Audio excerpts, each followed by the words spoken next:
right, welcome everybody to this session of Meet the Media, Enhancing Relationships with Local PIOs, or in this case, media directors. So first of all, I'd like to introduce County Communications Director, Michael Workman. So Michael, hello to you. And good morning, everyone. It is still morning, right? Yeah, it is still morning. It's still morning. Good morning, everyone. And Sheriff's Media Relations Director, Lieutenant David LaDieu. Morning. Good morning to you, sir. We're going to ask for just a brief bio of yourselves and an overview of your department. And Mike, let's start with you.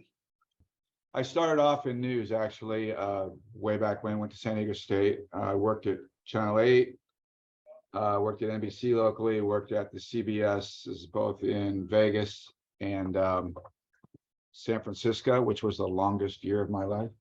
And I did, I was in news management in Vegas, and it was interesting. I really wasn't looking to get out. I was a little worried that once I started having kids, moving around a lot and stuff, I was news management. In Vegas, I was the assistant news director, and I just started looking. Former colleague of many of ours, Adam Bradshaw, sent me a message one day and said, "Hey, there's this job in San Diego." He knew after I was up in Columbine for that event for 5 days, and my wife was there for 11 days. And we came back home, and she said, "You know what, we got to be closer." She has stepsons. I have boys from a previous marriage, and she says, we gotta be closer to them. So Adam's call was just perfect timing, and it was this job. And at the time, my station in Vegas was about to be unionized, and it was a real crucial time to be away doing interviews someplace else. But I did it. I got the job. A week later, they announced that I was going to be promoted there in Vegas, but I had to take this job to be closer. So 24 years later, this month, I've been sitting doing this job, loving it, watching. It's great. I worked for a bunch of great people. I've been very fortunate. My bosses have all been side of the politics. My bosses have all been very good, very honest people. So it's easy to do this job. So that's it in a nutshell, very large nutshell, but that's it. Michael, thank you. Lieutenant LaDieu. Hey, everybody. So again, my name's Dave LaDieu. I've been with the Sheriff's Department for 18 years now. I've worked I've worked all over. I started as a detentions deputy, and I worked our detention system for about a year. From there, I went back into law enforcement. I worked a variety of assignments out there. I worked patrol, I've worked gangs, I've worked our border crime team. I spent a good amount of time on our SWAT team, both part-time and full-time there. Then from there, I promoted. I've worked I've kind of worked all over the county. I worked Lemon Grove on our border crime team. We kind of touched all areas of the county. And then as a sergeant, I worked in Vista, and then back on the SWAT team again as a supervisor and sergeant there. And then I promoted to lieutenant. I was the station lieutenant for the Santee station. After that, I got this job more recently. And I am actually new to the media relations world. I've been in this job since March, so I'm still learning, but I have a really good team here that I'm very, very thankful for. So, and in a nutshell, that's about all I've got for me. Well, I think that's a very impressive resume, no doubt about that. In my career, my sordid career, I've had the pleasure of working on both sides of the fence of journalism in terms of public relations, media relations, as a reporter. So I worked with Michael at KNSD for some time, and have been lucky enough to interface with him, not only with journalism, but also as a media advocate, and he remaining on the journalism side through the County News Center. And then another nearly 10 years of my life was spent as the PIO for the Chula Vista Police Department. So I've seen it from that side as well, where media relations and community outreach were extremely important. I know some of you online right now also have those same experiences, so I'm very mindful of that and appreciative of your experience as well. So I know you have a lot to add to the conversation. Michael, can you tell us a little bit about what your department does and how you go about doing your job in terms of the collection of news, what you consider news, and what goes into disseminating it. Yeah, no problem. I got to do a little history though to get to that. So when I got here, as I said, I came directly from news, and I inherited a department of 22 people, including myself, so 21 people. And there was kind of a startup idea, and they really didn't know what they were going to do, but they wanted to put a television station on the air, and they wanted to produce meetings, sit down meetings. I'm sure you've all had the experience of watching some. We don't do them anymore for 24 years now.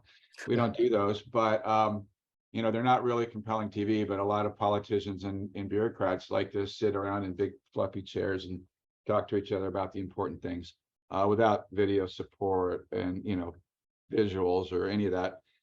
So when I got here, I'm like, we're going to revamp what we do. And so we started doing things, changing what we did and what we focused on. And I said, let's focus on programming for the station. So at that time, we were really high on the station.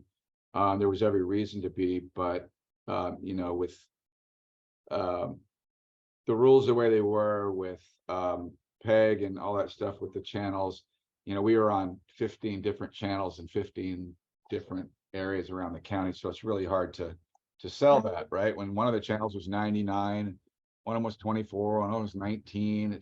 It moved all over, and you had no control over where the cable company under your franchise, where they put you. They could put you wherever they wanted. And that's when they were all going to these multi-tiers and digital. So we're like, all right, we're going to change the business model again. Right about then, I wanted to bring most of communications people in-house so we could be on the same page and have the same message. It was very decentralized then. The probation guy had a PIO who pretty much did his speaking points and his speaking engagements, arranged those. And, so all these people count as PIOs. So we brought people in, we consolidated, and we changed our mission. Basically, we had done this before, but we stopped doing press releases, and we do complete stories. And by that, I mean, we're going to write a story for you that makes it interesting enough for you to either do it yourself or use ours. I will say this because, of course, all the media critics jump on this. Yeah, but you don't get the other side. You know what? When I'm telling you about dog adoptions and all these little goats that we just rescued from place, you don't really need the other side at this point. You just need a complete story. And if I can give it to the news stations or the print or whatever in complete form with pictures, videos, and a story and contact information, we're going to do that as opposed to the who, what, where, when. So we started doing that, and it's been successful. But that launched 2011. We launched County News Center. I did consider calling it CNN, County News Network, but I got a lot of grief for that. But it's got instant name recognition. So we launched that. We went online. We focused on going online. We sort of de-emphasized the station around that time, a little after that. But if you got to chase us around on a channel number, it was a little harder. So let's get online and do it that way and do it through the internet, which was kind of really becoming a thing at that point as far as, YouTube, being able to do videos and stuff on Twitter, and it sort of come of age. So having said that, setting it up, we're focused on getting news out about the county, programs that people want to hear about, want to expand on, but putting basic information out there for our actual customers. So I use animal adoptions because it's pretty neutral, and it doesn't, get a lot of side conversations going. But that's one of the things that's available for people in the county and all the services. So we make sure that we get that information out across now all platforms that we can. But we would shoot little stories about. I used the goats because it was one of the highest ranking viewed stories we ever did. These baby goats, and people then have interest in other things, and they move around and look at your other stuff. My department also, it's now branched off, and it's an enterprise-wide, not just my department, but focused on making the internet more usable.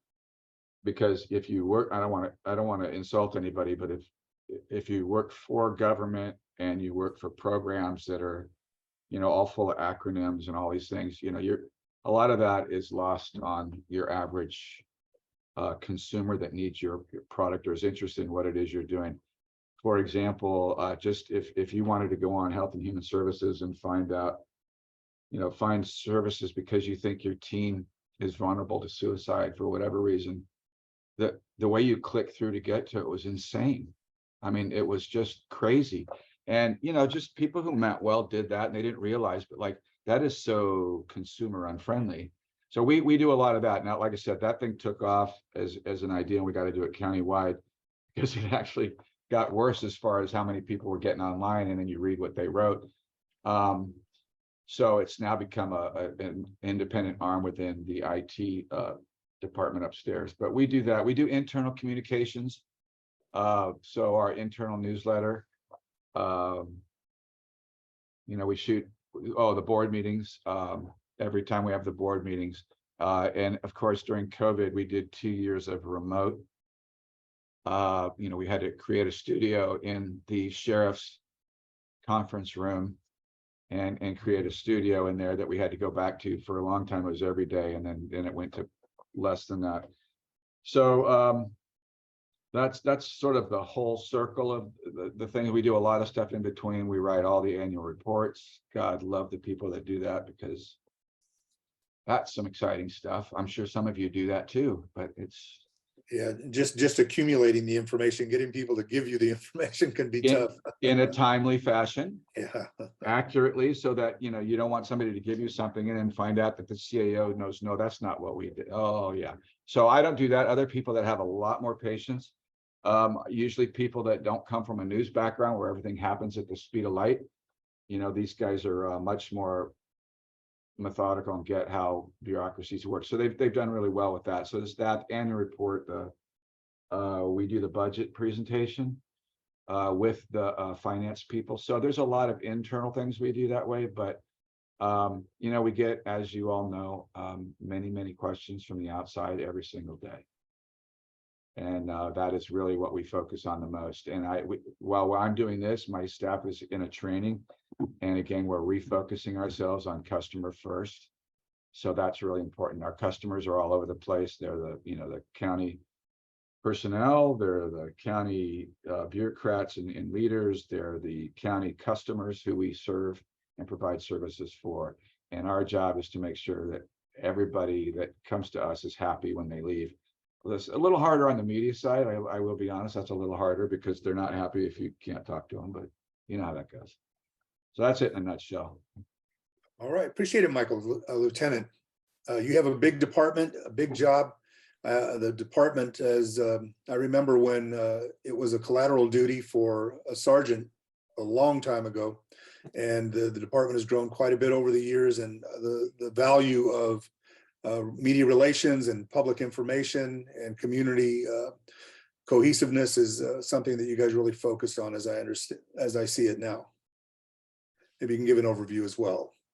Very, very true. I think as you talk about cohesiveness and working well with others, and our sheriff Kelly Martinez has done a very good job at building those bridges between everyone. And I think, as we look at the news and we look at media, it's related to transparency and getting a story out and trying to get it out in a timely manner as well.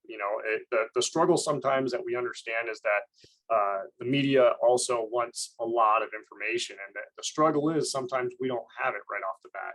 It's when it's breaking news, when it's new news, it's we can give you a little bit and we can tell you what we know at this point, but a lot of times we don't know yet. We're still figuring out on our end. We're just trying to, and especially if we're in the middle of something, if we're in the middle of an active situation and that it's breaking news now, we're in that world of, we do want to give the media something, and we'll give the media as much as we can at that time, but sometimes we want to provide accurate information as well. And that's sometimes when I know there's a bit of a struggle of, well, can you give me more? And it's, I can give you what I have right now. And, sometimes that's not the best story, but it's the information we have at the time. We want to make sure we get that stuff out. We want to share as much as we can and get that information out to the media as soon as possible, because the partnerships that I think we have now. Like I said, I'm still new in this job, but in my time here, in my short few months,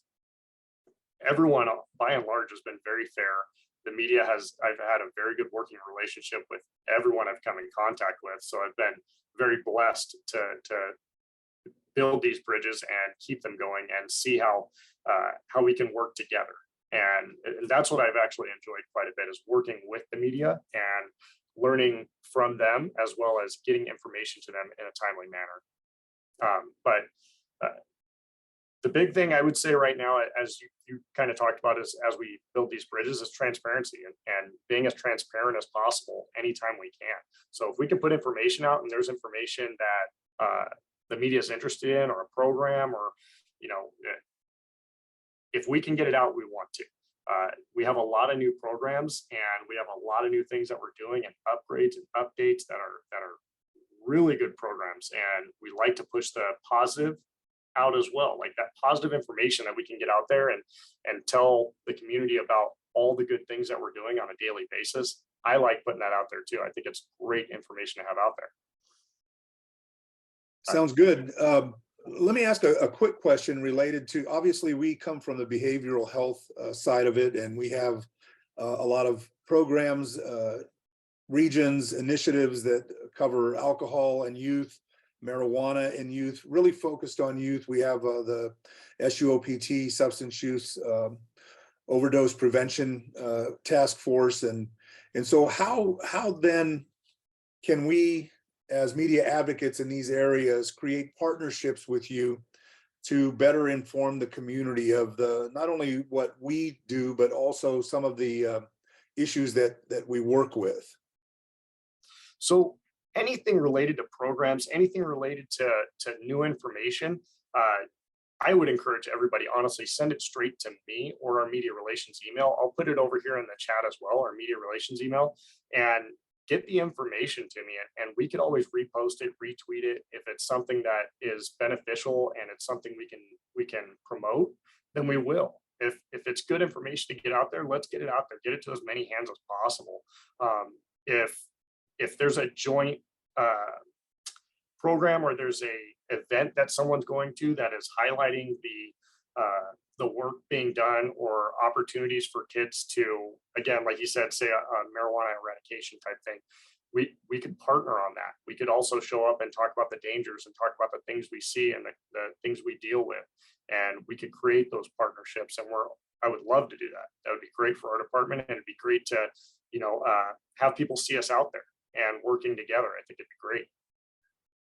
I know one of the things that we used to do, we don't do it anymore, was tip the scale, and we did those programs, and they were very successful. But you know, they involved a lot of personnel and a lot of time, a lot of planning, and so you know, right now we've ceased doing those. But you know, there are opportunities like that remain.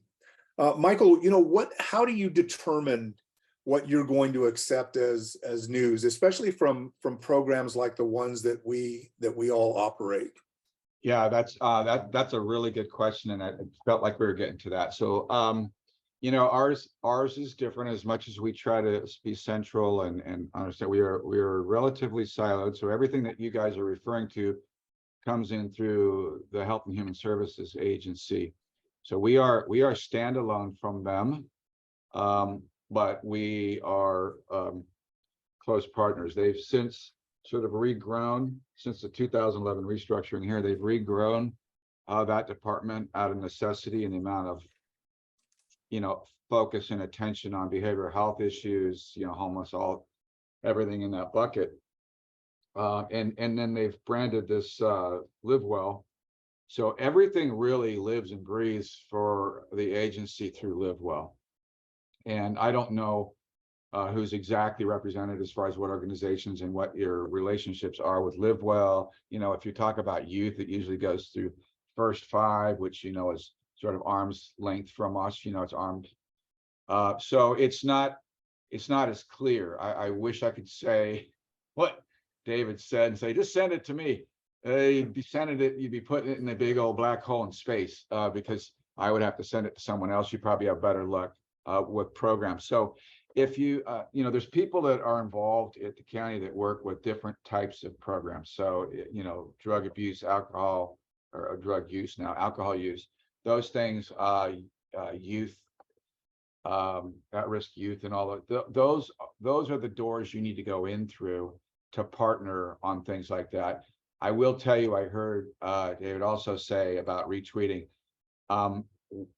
We're trying to figure that out right now, because one of the things that I worry about, or that we worry about, but it falls on me, so I've got to worry about it, is things that have been vetted, things that haven't been vetted. I get lots of stuff in the email said, hey, we're writing stories about seniors who and their retirement investments, and like, I should be reading those, but I can't vet that. I don't have a place to put that. So when it comes to county news and retweeting, county news especially, that's pretty firm. We don't do a lot of outside stuff. As far as social media and you being able to access, our crowd, it's case by case, but we are really kind of working on that right now. We're about to, that's where my staff is right now, learning how to sort of better, not regulate's not the right word, but how do we look at it? What do we consider? What do we need to do? What door should it come in through? And then, just evaluate it that way. But for the most part, up until now, we've had if you send it to us, we'll retweet it. But we've been stung a few times with some things. We've had some contractors who are doing really important work. And, we don't know it, but there's other people out there doing investigations, or there's people, whistleblowers saying, they're doing this, they're doing that. So if I've promoted them on my social media a lot, it raises questions for us. So again, it is so complex and so busy right now. We have, 1,000 irons in the fires out there.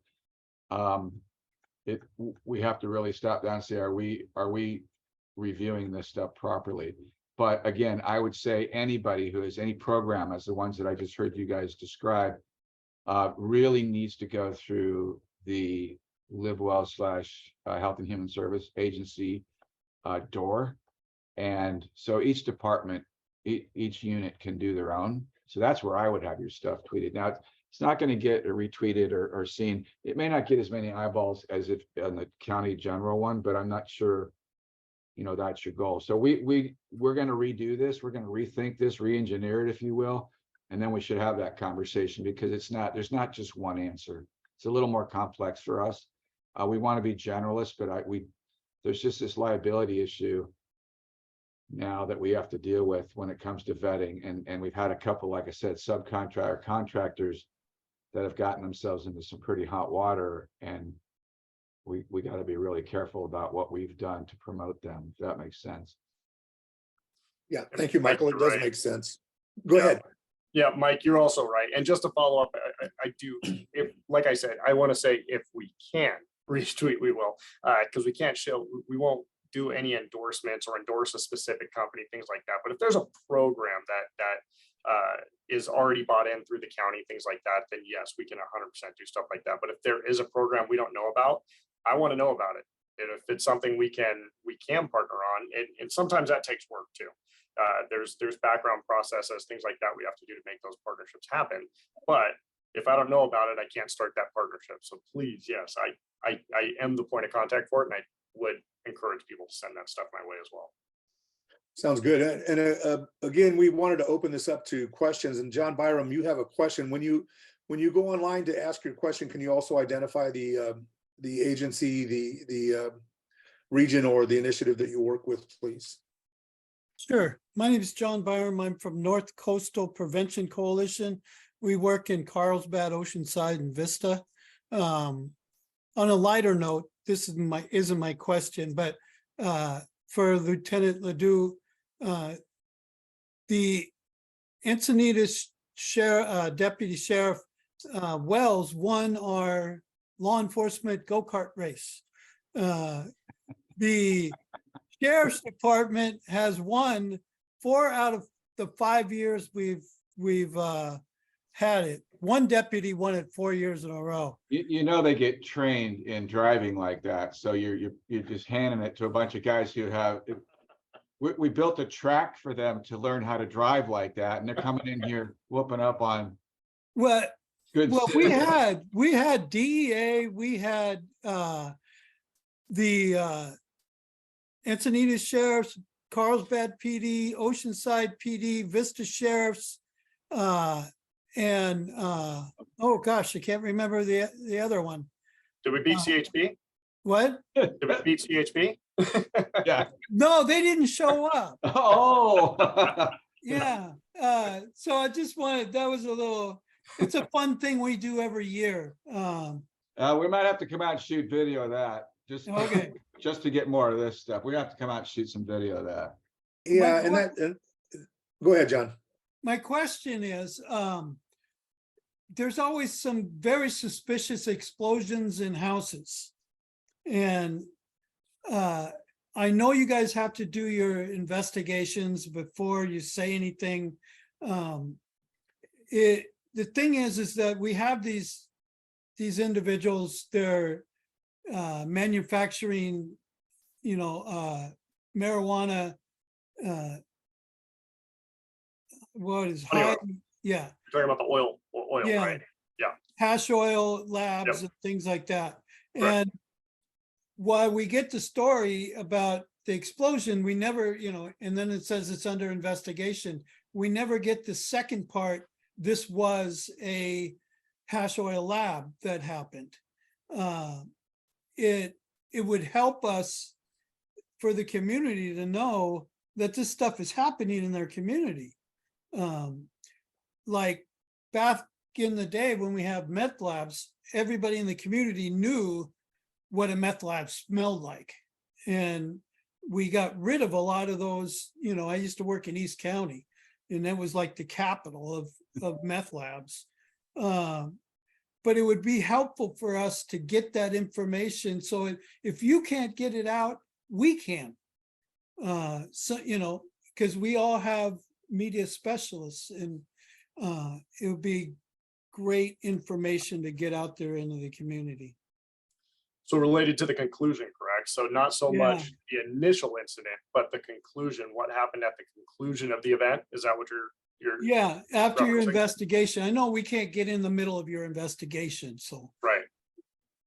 So, and I agree. And if that's information that people want out there, I could always work with those units as well and say, hey, when you finish your investigation, could you get me that information, and we can put that stuff back out in a press release at times. Sometimes it depends, as when we complete our investigation, just remember that that's now the end of our investigation is the beginning of the district attorney's decision on filing, right? So now they have to go through their system as well. So it's still a situation where we may not be able to release a lot of information, but we could always give some level of an update. I do agree. Yeah, I know that you can't, like, say this person got burned in a explosion because, well, for one thing, they go to the hospital and then they get out and then you arrest them. Well, you guys aren't, in there to pay their hospital bill. But it's just a great story for us to get out in the community that they don't know about the hazards of marijuana and what's out there and what we're facing. Yeah, and that's one of the. Go ahead. Go ahead, Mike. Oh, let me add to that, to what the lieutenant said, because there's a couple things there when you said that. If they can get the follow-up report, just a little one of some sort that said we determined that this was whatever kind of lab, if you have communications people, they're going to have to take the ball from there, because I don't think you're going to get a lot of, and let's be honest about the press. If it's not on fire right now, they don't really care it was on fire last week. You're not going to get a lot of coverage. So I will say what we've discovered, and what will be your best friend for your communications person if they don't know it, especially in specific neighborhoods next door. Started off slow. We recommended against using it, and now I can't use it enough. Because you get specific messages to specific areas. So your person could write a follow-up and send it to the areas that you think are impacted, and just put it on Nextdoor. You can pick zip codes. It's a little technical. I couldn't tell you how to do it, but I know someone who can. So that's a really good way to get more specific, but I think as far as sheriff's department could go out of their way to come up with the follow-up stuff, and maybe a neighborhood paper would be interested if it was a big enough one, or if it killed someone, it might get some follow-up. But other than that, it's good luck with that one. So that's the way I would go, because social media, they use it because the media uses it because it works. We need to do the same thing. Thank you very much. You're welcome. And I will give you guys a heads up about the next law enforcement go-kart race. Thank you, John. We're going to have a question from Joe, but you guys also mentioned a couple of things. And one of them was, and I know, Michael, you're right when it comes to, if it didn't happen, especially in this news cycle now, if it didn't happen 10 minutes ago, then it's not happening.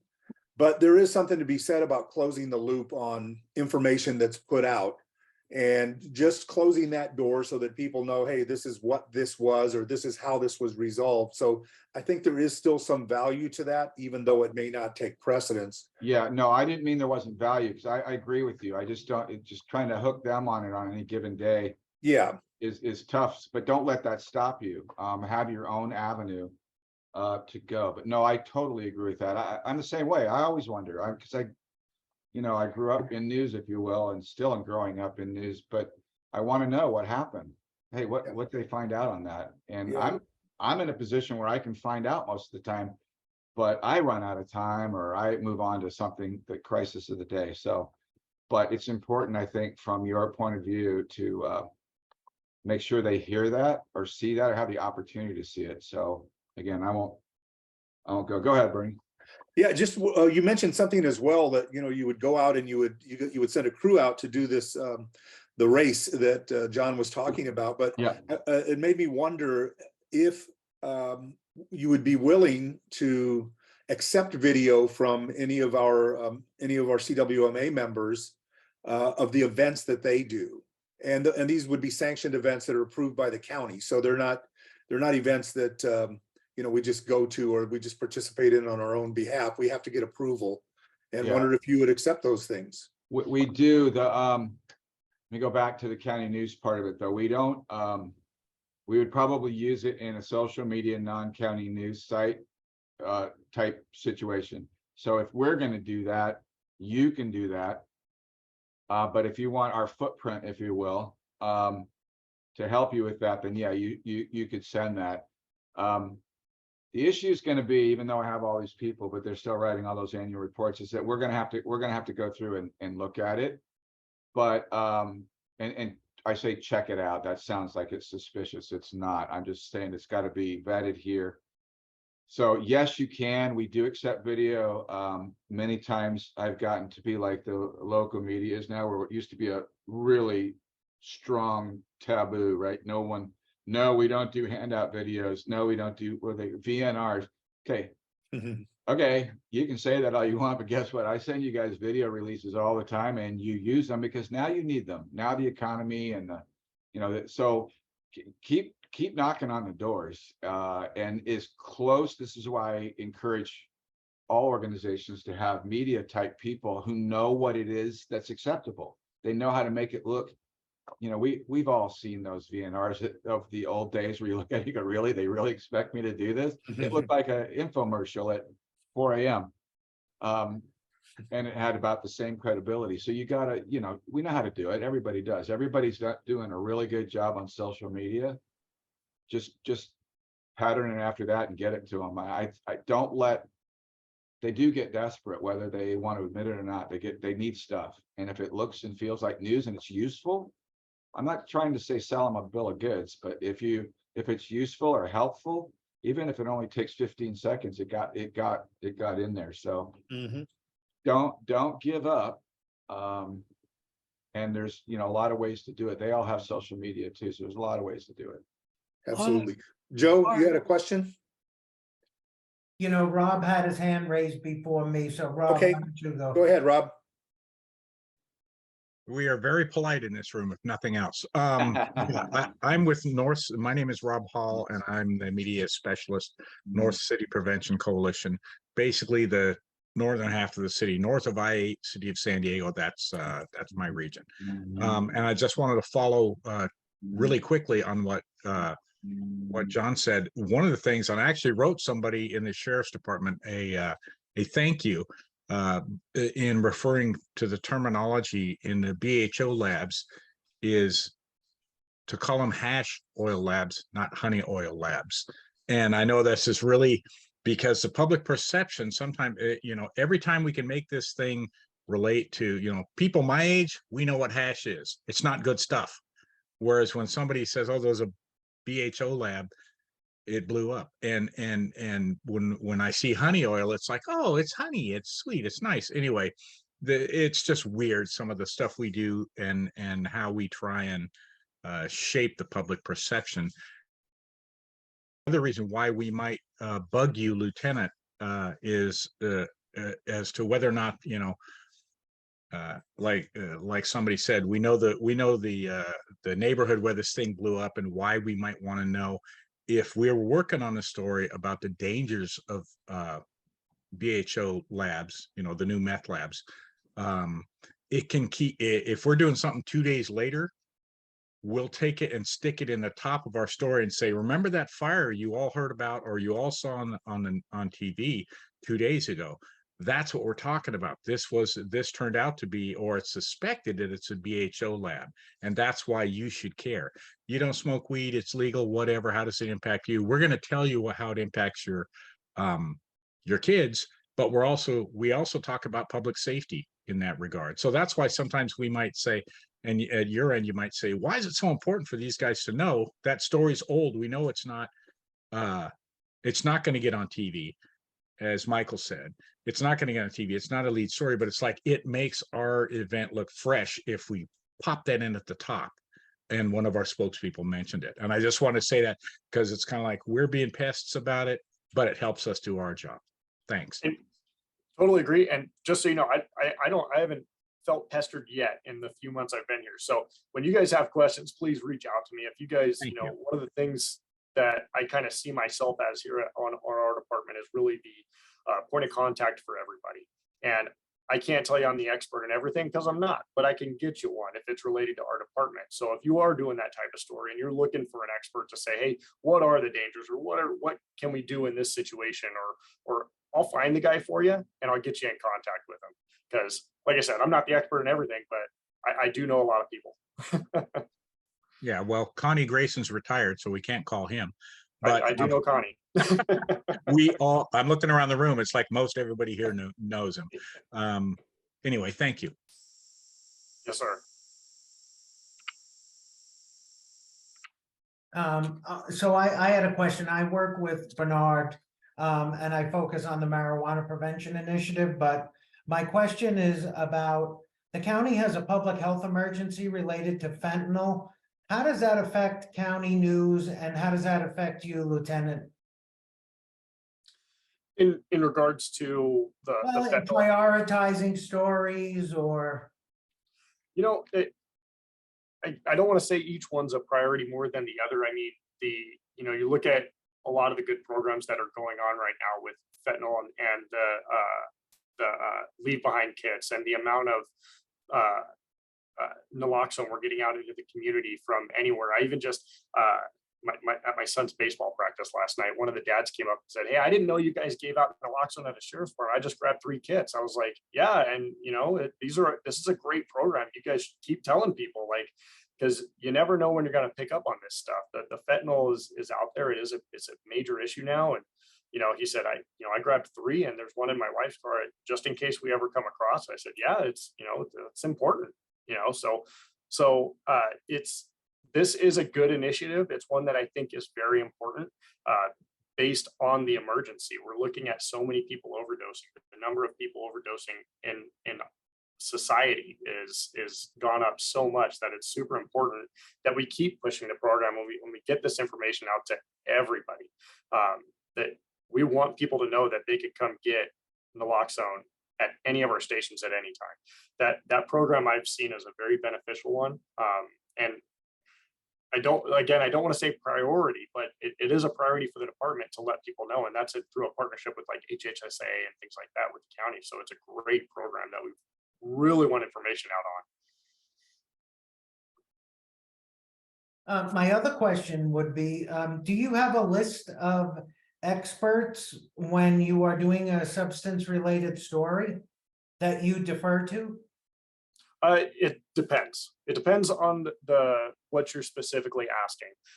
Say if you're asking, like you said, you work with in marijuana, right? So if you were asking something specific to that, then I would probably try and get you in touch with one of our marijuana enforcement team supervisors and say, hey, what's the question? Is this a question you can answer because you're kind of the expert in that area?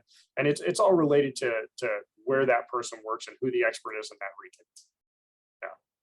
So yes, there's a list, but we at the same time, in this job, we do move around quite a bit. It makes us a little more well-rounded. So there's a lot of information out there. So it may not end up being the guy that you thought you were going to talk to because, maybe he moved on and there's a new expert that has stepped into that position. So there's a lot of info out there. But yes, there's a per se list, I guess I would say. Thank you. Yeah, Just Michael, so did you have a know, response to Joe's that? Joe is a go-to guy for anything marijuana. Any story you want, you can go to Joe. Thank you, John. Thank He's you not very going much. anywhere. Well, We don't think. Don't count your chickens. thank you, John, for that. Yeah, I concur with what everybody said, and I was going to add on the expert. It's what Joe's asking about the sheriff's department is slightly different, but I will say this about experts too. We have experts and we get asked questions, and they want to talk to them, which we try to be accessible. But one of the things I will honestly say, and with the exception of that very long 2 years of COVID, our experts are really busy with the stuff they're expert in. And sometimes it just doesn't, we just can't make it happen. This is more like when the media calls and asks for something. But we try to make sure that if we're going to focus on it, we're going to call your attention to it, that we better have an expert available to talk to you. So, it's kind of hit and miss. But yeah, I would do that. I think you guys are on the right track, especially with the stuff you're trying to do and who you're trying to communicate to. I really think that whole and develop your neighborhood visibility through next door and things like that. I think indirect. I think you'd be in really good shape if you haven't done it already. Sorry, they're cutting cement right outside my window right now. That's why I got up and left. I went to my assistant and said, could you call them and tell them to hold off? But that's what that airplane sounding coming through my window is. Apologize. No worries, no worries. Hey, let me ask a quick question while we have hands down. How do you prioritize behavioral health issues or stories or even events from the sheriff's standpoint? When you say prioritize, what do you mean by prioritize? I would ask. Well, in terms of getting messages out, like you had mentioned, the distribution of naloxone as an important partnership that's occurred between you and behavioral health and the human health and human services department. Those are things that need communication. The community needs communication with those issues. How do you go about getting the word out, and how do you go about utilizing us as media advocates for these issues in order to enhance your communication on these types of things?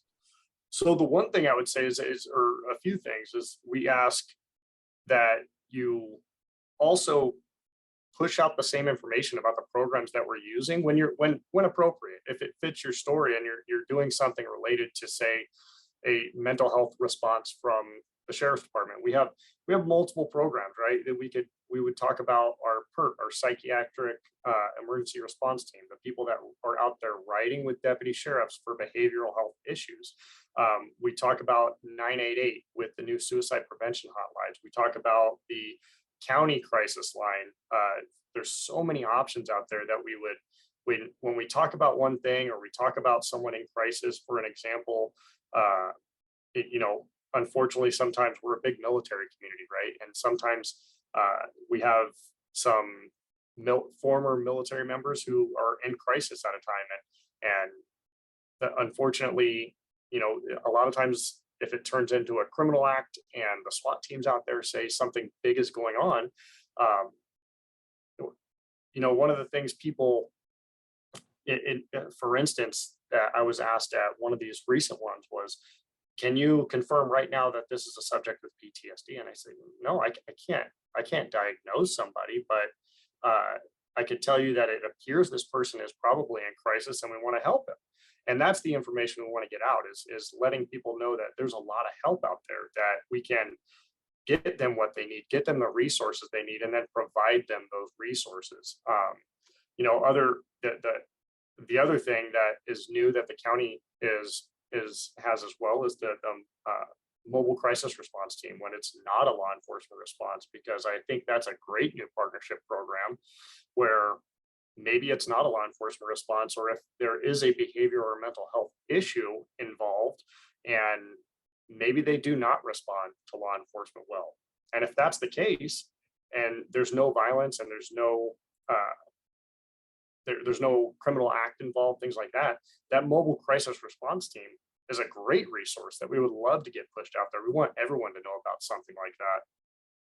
So, you know, and in addition, you know, we talk about crisis stabilization units as well, that we have about a dozen throughout the county that deputies can take people to. And there's so many programs out there now that we're really targeting. And well, I guess targeting is the wrong word too, but, you know, trying to provide resources to people without the court involved as well. If we can get them the help they need and there's no criminal act, let's do that. That's the priority, right? Let's get these people the help they need. So help us get the information out. Like I said, the crisis stabilization units, MCRT, PERT, all these programs that are out there. If you could help us push them out there and let people know about them, that's ideal. So does that answer your question, Bernard? Yes, that does. That's a far-reaching answer, and I appreciate it. Mike, how do you? I know you've got a lot of irons in the fire, and I got a little taste of it through the city of Chula Vista when I was their PIO for the police department. You've obviously got a much larger department and a lot more irons in the fire. But you know, how would you go about prioritizing some of the campaigns that we're involved with, or do they just kind of go into a big bucket and every day you have like a morning meeting and you decide what we're going to use today, or you know, how is it delineated? Oops, got to unmute. I am so sorry for that sound out there.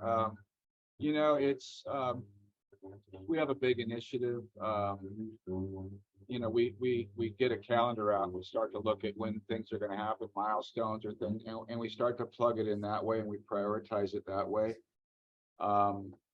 There are usually people, and that's what we're reorganizing now too, is there are usually people on my team that are assigned to different programs. So they are to be alerted when something's coming up so we can figure it out. A lot of times we'll just sit down and say, all right, well, we're going to do a story about this. You know, the mobile crisis, you know, the ones that are set up. Of course, everybody wants to go in there when they're working, which is obviously a problem, but we try to do our best to, that was one of the ones where we went in and shot stuff, and it was vetted and approved and blah, blah, blah, so we could hand it out. But, you know, we look at those things when they come in, when they're introduced, and we look and see how big they're going to be and how important they are going to be. And we try to build things around that. You know, a lot of times I say we make it up. We decide that this day we're going to go out with something because we haven't heard about it for 2 weeks. So we're going to go out with something else. So, you know, we look at it that way. We build it that way. It usually starts with a calendar because we're trying to do a timeline, and we lead up to it. I mean, we approach, and it may be old school by now. You know, we approach everything that way. We're doing the special election that way too, as it's coming up, right? Completely unrelated to what you guys do, but it's the same kind of thing for us. How do we get people's interest? How do we get them information? How do we focus on those? So we build a calendar, you know, a timeline, and then we plug stuff in. And then we monitor it as it goes. Did we get enough? Did we get enough eyeballs on that? Did we not? Do we want to do it again? I'm under the, remember the old thing in news when you were in news and, somebody comes to you and say, let's do this story. And we, oh, we did that. Well, yeah, you might have done that. You might have done a really good job, but how many people that are out there do you think saw it that day, that were home at 5 o'clock watching it that day? Why would you not do it again if it's important for everybody else to know? Do it a different way, but do it again. So we're sort of in that, we get to a point, there's so much on our plate. There's so many people, so many programs. They're like, can we get some social media today? Well, if they're asking, can I get some today? We've screwed up already because we should know about it before today. But can I get some social media? Yes, you can. And then we're going to do something just about the same in 2 weeks or maybe 1 week. So it's, it's a continuing challenge, I guess, is the best way to put it, to do that and to get the right things out there. But again, it's all for us. It's built around a timeline first. So. I know that and I think it's great that, you operate at a high journalistic level in your office, and that you really are, I know firsthand that the information that you receive, you vet thoroughly, and put journalistic eyes on it. So I think that's a big hint as to how we can present information to you for possible consideration and use. I guess, are there any more questions? John, I see your hand raised. Yeah, back to the BHO labs. This might be a lot easier for you. One thing we work on is data. And if we could get, like, I wouldn't say 6 months, but maybe the last year, how many labs did you respond to? And we won't, there isn't a whole bunch of people contacting you. We would have, Joe do that, and we get that data, because the county always asks, what's your data? So it would be helpful. It might be easier for you.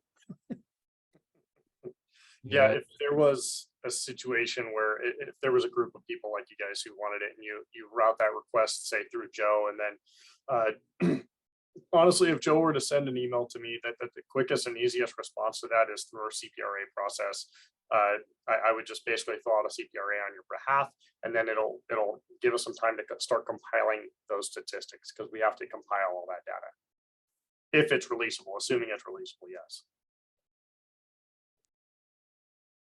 Lieutenant LaDieu, when you get an inquiries from, say, MPI Joe or any of the other initiatives, do you consider that a public records request, or is that simply a request between agencies? It depends. It depends on the request, honestly. And if it's something I could answer easily, then I wouldn't really consider it a record request. But if somebody in any level were to ask me, say, can you give me the crime statistics related to burglaries in this town for the last year and a half? It's much easier to do a public record request for that, because then through that system, we can get it routed to the right position, to the right and get those statistics brought up for the people. So if it's something more in regards to, hey, we had, say, a BHO explosion last night at this location, can you give me the details? Then it would just be more of a, let me get you the information that I can, because that's what we have right now. But if you're asking for long-term statistics, things like that, the CPRA process is probably the easiest and most efficient way to get you that information. Got it. We're coming up close to the end of our 1 hour, and I want to be respectful of the times of our two presenters. I know they're very busy. Are there any final questions or comments that anybody would like to make in relation to our presentation today? Lieutenant LaDieu, any closing thoughts? No, I just want to say thanks to everybody. I appreciate you guys letting me come in here and have a discussion with everybody. But again, I put my email in the chat. If you guys have any further questions or you need anything on my end, please feel free to send me an email anytime. I'll do what I can anytime. I get back to each email as quick as possible. So be patient with me, because as you can imagine, I do get quite a few every day. But I do respond to all emails. I get back to everybody as soon as possible. But again, thank you guys for letting me come on and speak with you guys. Thank you. Michael. Same, ditto from the lieutenant. I appreciate the opportunity. I think these things are great. No matter what the forum, whether it be in the realm you guys work in or in any forum. I think these things are really good just to understand how things work. I do want to also second what he said about CPRA. You know, sometimes it's the right thing to do. Sometimes it is not in your best interest to do it that way. But to me, that's always the default. If I can't figure out a quicker way to do it, or if I'm not familiar with something we've already done that's similar that may help you out, I will just route it that way. We now have a new system as well here that takes it out of my office specific, which is the best thing that happened in 24 years. Because it's getting so big and so unruly. So now there's someone, you know, and a lot of local press, to be honest with you, we could do a whole one of these on CPRA. They don't really understand what it means. You can ask me for data or stats, and if they exist, I will provide them for you. We too want to be transparent. So let's be honest. It's not up to me to decipher and tell you whether it's a good thing or a bad thing. And even though I have to give you the information, I may not have to answer all your questions because we're being sued. So lots of fun stuff with that. But like I said, to do a whole 2 hours on that, if not more. But I do agree that if you want something like that, that's statistical data driven for months or years or whatever, or a geographic area, that is the way to go because it allows us to get it. It goes right to the people who gather that data. So and then they vet it and then they give it to Lieutenant or to me and then right out to you. So it's good point. I'm glad you brought it up. All right, thank you, Michael. I'd like to thank again Lieutenant David LaDieu, Michael Workman, Director of the County News Agency, and I want to thank all of you for being on today. We will see you at our next CWMA monthly meeting. And again, thank you very much for being on, gentlemen. We wish you a great afternoon and rest of the week.